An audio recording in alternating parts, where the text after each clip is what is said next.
Shalom saudara-saudara, ada berita sukacita, ada berita gembira yang datangnya dari pihak pemerintahan kita, bahwa pemerintah negara kita yang dipimpin oleh Presiden Jokowi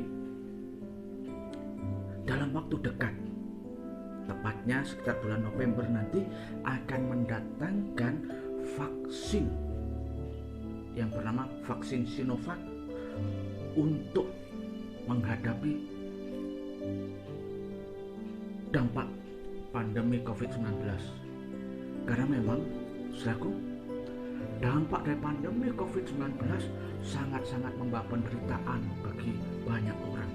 Bukan hanya menimbulkan masalah perekonomian saja sehingga berakibat timbulnya resesi, tapi juga banyak menimbulkan korban jiwa. Bahkan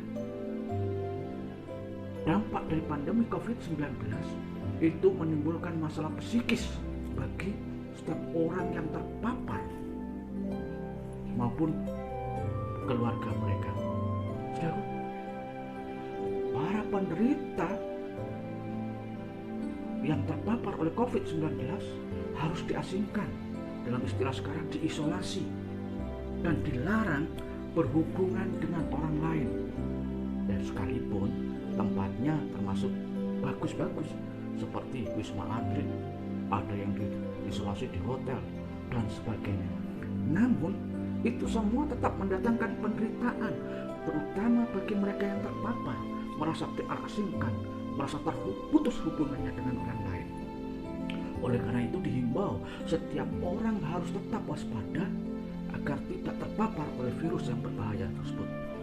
Saudaraku, Alkitab ternyata juga mencatat bahwa ada penyakit yang juga sangat berbahaya dan dapat menular. Salah satu penyakit yang dicatat di dalam Alkitab adalah penyakit kusta, seperti yang tertulis di dalam Taurat, yaitu kitab Imamat pasal 13, mencatat tentang penyakit kusta yang sangat berbahaya dan penderitanya harus diasingkan. Kita akan baca Injil Matius pasal 8 ayat pertama sampai yang keempat, berkata seperti ini. Setelah Yesus turun dari bukit, orang banyak berbondong-bondong mengikuti dia. Maka datanglah seorang yang sakit kusta kepadanya, lalu sujud menyembah dia dan berkata, "Tuhan, jika Tuhan mau, Tuhan dapat mentahirkan aku." Lalu Yesus mengulurkan tangannya, menjamah orang itu dan berkata, "Aku mau, jadilah engkau tahir." Seketika itu juga tahirlah orang itu dari kustanya. Lalu Yesus berkata kepadanya, "Ingatlah, janganlah engkau memberitahukan hal ini kepada siapapun, tetapi pergilah, perlihatkanlah dirimu kepada imam, dan persembahkanlah persembahan yang diperintahkan Musa sebagai bukti bagi mereka." Saudaraku, dari bacaan kita ini yang mengisahkan tentang seorang yang berpenyakit kusta yang menderita karena diisolasi, kalau istilah sekarang, tetapi kemudian dia berkemenangan karena dia ditahirkan, dia disembuhkan dari kusta. Ada fakta-fakta yang menarik dari kemenangan atas penderitaan si kusta ini. Fakta yang pertama, bahwa si kusta memiliki keberanian untuk keluar dari keterpurukannya. Matius 8 ayat 1 sampai yang kedua mengajarkan kepada kita seperti ini. Setelah Yesus turun dari bukit, orang banyak berbondong-bondong mengikuti dia. Maka datanglah seorang kusta, seorang yang sakit kusta kepadanya, lalu sujud menyembah dia dan berkata, "Tuhan, jika Tuhan mau, Tuhan dapat melahirkan aku." Saudaraku, sekali lagi dalam kitab Imamat pasal 13 ayat 1 sampai 56, di sana ada hukum yang mengatur tentang seseorang yang kena sakit kusta. Orang itu harus, ketika mulai ada bintik putih, orang itu harus memperlihatkan dirinya kepada imam. Itu 13 ayat 9, Imamat 13 ayat 9 mengatur demikian. Ketika seorang imam menetapkan dan memvonis orang itu dengan penyakit kusta, maka orang itu harus segera meninggalkan tempat pemukiman penduduk, harus keluar dari kampungnya dan pergi ke tempat pengasingan. Seraya bukan hanya itu, bukan semudah itu. Orang yang kena sakit kusta, dia harus berpakaian yang compang-camping. Alkitab mengatakan pakaian yang capek-capek, kemudian mengurai rambutnya, seraya menutup wajahnya. Dia harus keluar dari kampung sambil berteriak, najis, najis, najis. Dan kemudian pergi keluar, menjauhkan diri dari orang-orang lain. Dan di tempat pengasingan itu mereka harus bertahan hidup. Tidak ada yang menunggui. Beda dengan orang yang kena COVID-19. Mereka ketika diasingkan di Wisma Atlet atau di hotel sebagai tempat pengasingan, mereka ada perawat, mereka dikasih makan. Tetapi penderita kusta, ketika mereka terkena kusta, mereka membuang dirinya.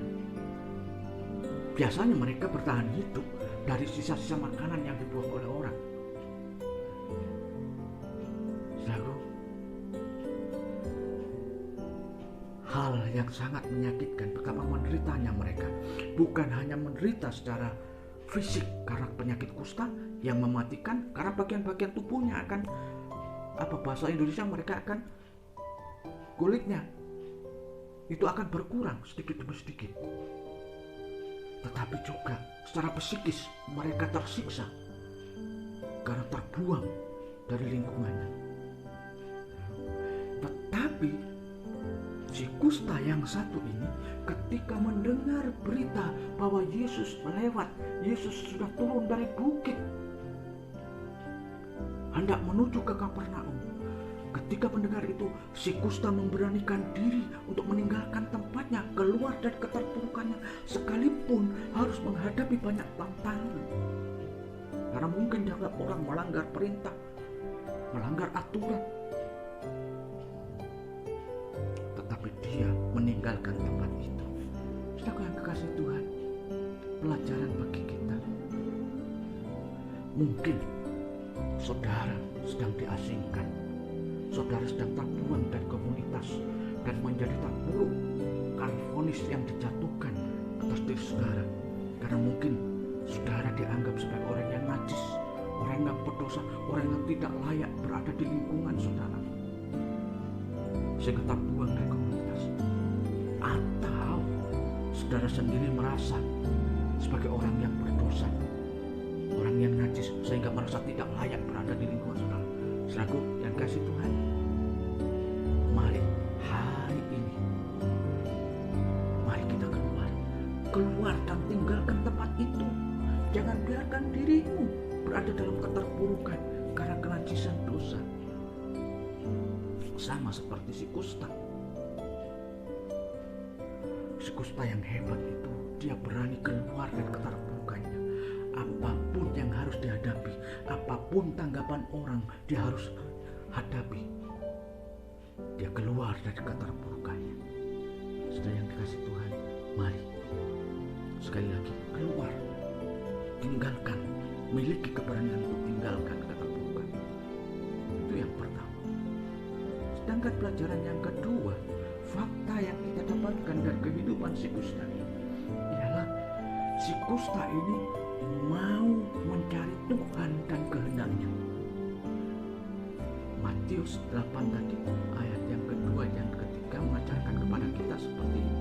Setelah maka datanglah seorang yang sakit kusta kepadanya, yaitu pada Yesus, lalu sujud menyembah dia dan berkata, Tuhan, jika Tuhan mau, ini harus kita garis bawahi. Dia datang mencari Tuhan, kemudian dia berkata, Tuhan, jika Tuhan mau, Tuhan dapat mentahirkan aku. Lalu jawab Yesus, dan Yesus mengulurkan tangannya, menjamah orang itu dan berkata, aku mau, jadilah engkau tahir. Seketika itu juga tahirlah orang itu daripada kustanya. Saudara yang kasih Tuhan, yang kedua yang dilakukan oleh si kusta adalah mau Saya membayangkan ketika peristiwa ini terjadi, seolah-olah saya sedang ada di sana, di jalan antara bukit dan menuju ke Kapernaum.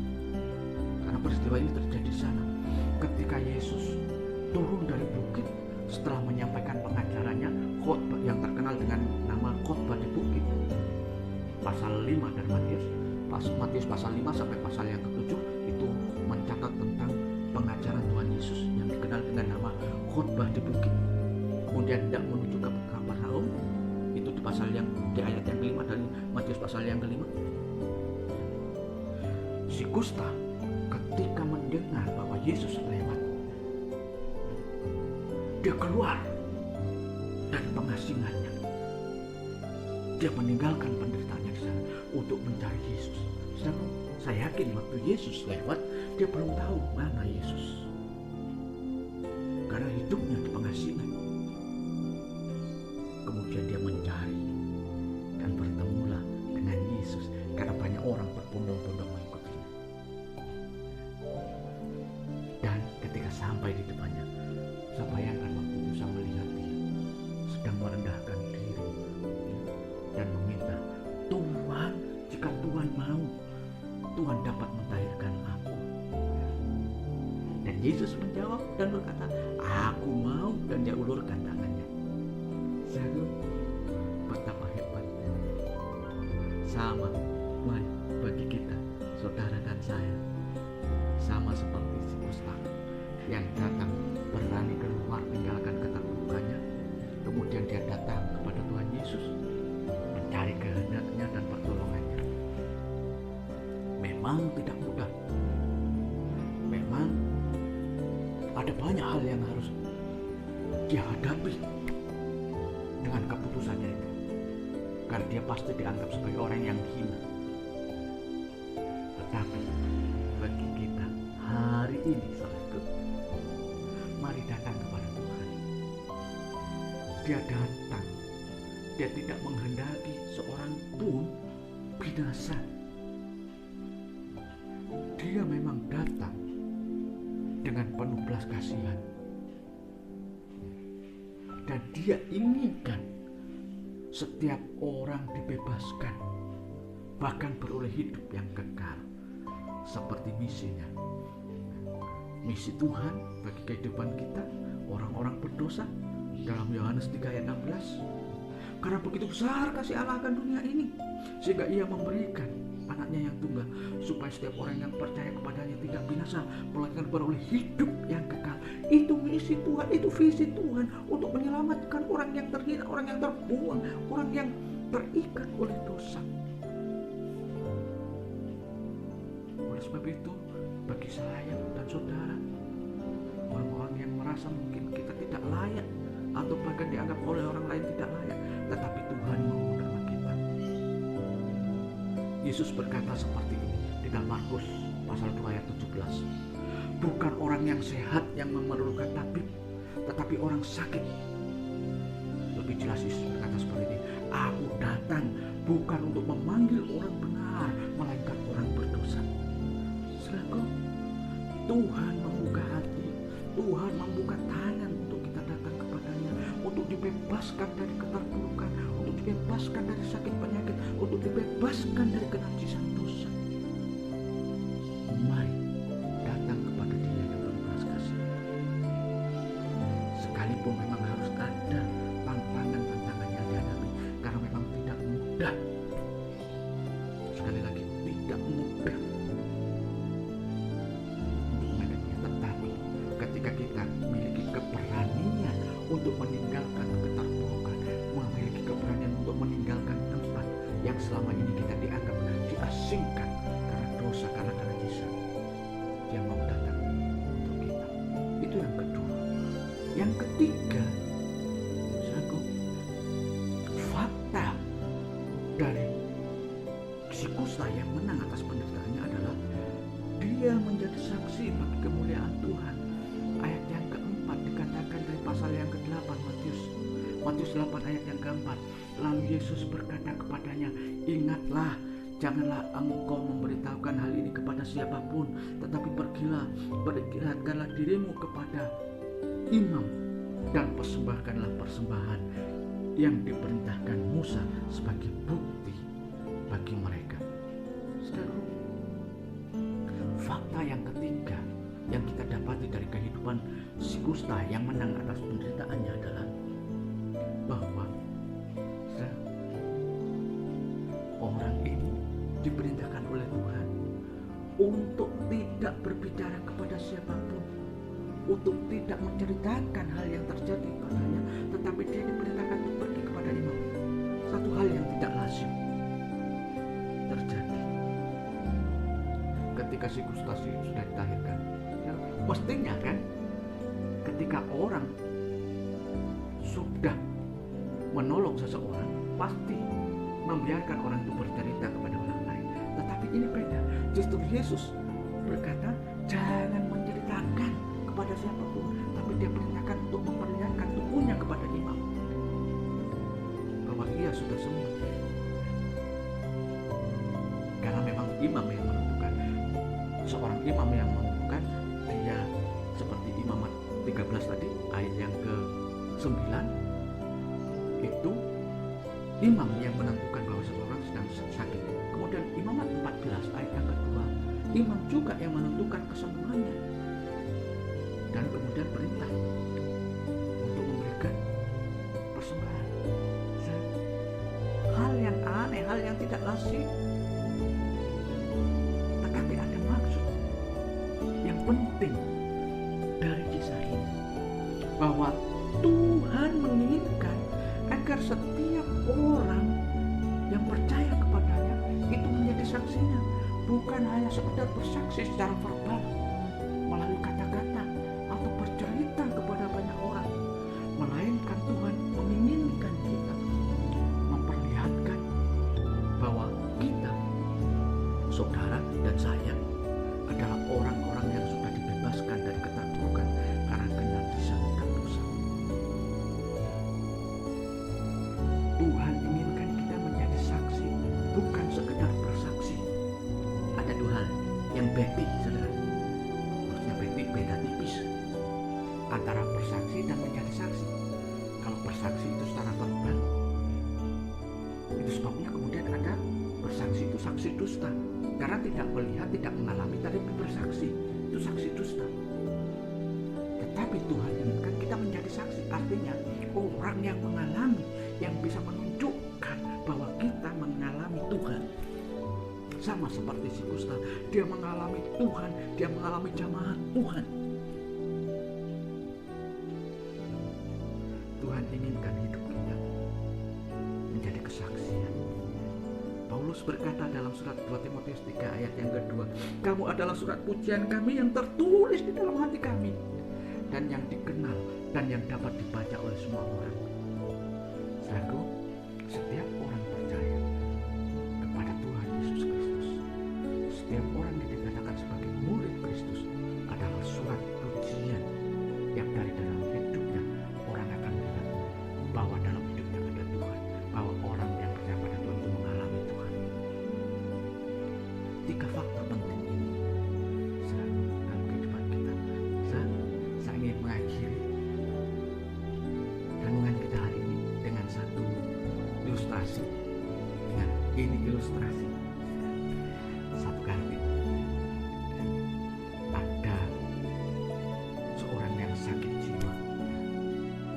Bahasa haruslah, jangan dikatakan sebagai orang gila, orang yang sakit jiwa, karena kejiwaannya yang sakit. Kemudian dirawat di rumah sakit jiwa. Satu kali orang ini sudah ingin pulang karena merasa sembuh. Baiklah, kemudian kan segala sesuatu harus diperiksa lagi, sama seperti orang yang COVID.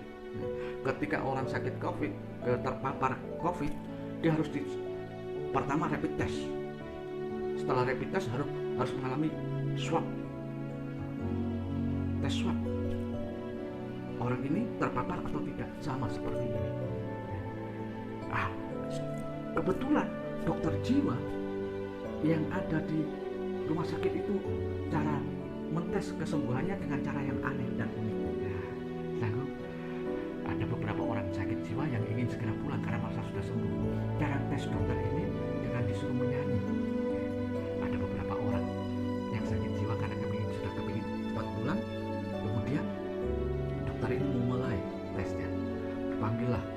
Maaf, ini hanya nama kebetulan sebut saja. Maaf kalau ada yang sama namanya. Misalnya Polan. Si Polan datang. Kemudian, ayo kamu nyanyi. Apakah kamu bisa nyanyi? Kemudian dia disuruh bernyanyi Bintang Kecil. Mulailah si Polan menyanyi Bintang kecil di langit yang biru amat banyak. Karena didengar oleh dokter itu sudah benar, kamu sembuh, kamu boleh pulang. Kemudian yang kedua dipanggil, Harry, ayo masuk. Datang si Harry, ayo kamu nyanyi. Karena si Harry ini sayang sama ibunya, dia kemudian nyanyi, satu aku sayang ibu, dua juga sayang ayah. Sudah cukup, kamu sudah sembuh, kamu boleh pulang. Setelah di giliran yang ketiga, si dokter ini mau memanggil si Parman, tapi ada lagi yang satu orang karena kepingin cepat pulang, dia datang pada dokter. Dokter, aku dulu dokter. Wah, sambil menyerobot tempatnya. Kenapa kamu duluan? Iya, aku sudah kangen sama ibuku sama bapakku. Kemudian dia langsung disuruh langsung nyanyi. Dia tahu saudaraku nyanyinya apa? Dia nyanyi kemudian seperti ini, karena dia punya idola. Nyanyi begini, aku masih seperti yang dulu. Wah, tanpa pikir panjang dokter itu katakan, kamu belum sembuh, masuk lagi. Loh, kok bisa dokter? Iya, kamu masih seperti yang dulu, masih tetap nggak berubah, masuk lagi, kamu belum sembuh dan kamu nggak boleh pulang. Saudaraku, itu hanya ilustrasi. Tetapi saudaraku, ada 3 fakta penting dari si kusta yang hebat ini sehingga ia menang dari penderitaannya. Fakta bukti bahwa ia menang dari penderitaannya adalah bahwa dia memiliki keberanian untuk keluar dari keterpurukan. Kemudian dia mencari Tuhan dan kehendak Tuhan yang kemudian menyembuhkannya. Yang ketiga, fakta yang ketiga, si kusta ini menjadi saksi, bukan hanya secara verbal, tapi juga memberikan kesaksian bahwa ia secara sungguh-sungguh sudah sembuh, sudah bangkit dari kehidupan, dari penyakitnya. 3 hal itu biarlah memberkati kita hari ini dan untuk kehidupan kita sehari-hari, sehingga hidup kita menjadi saksi.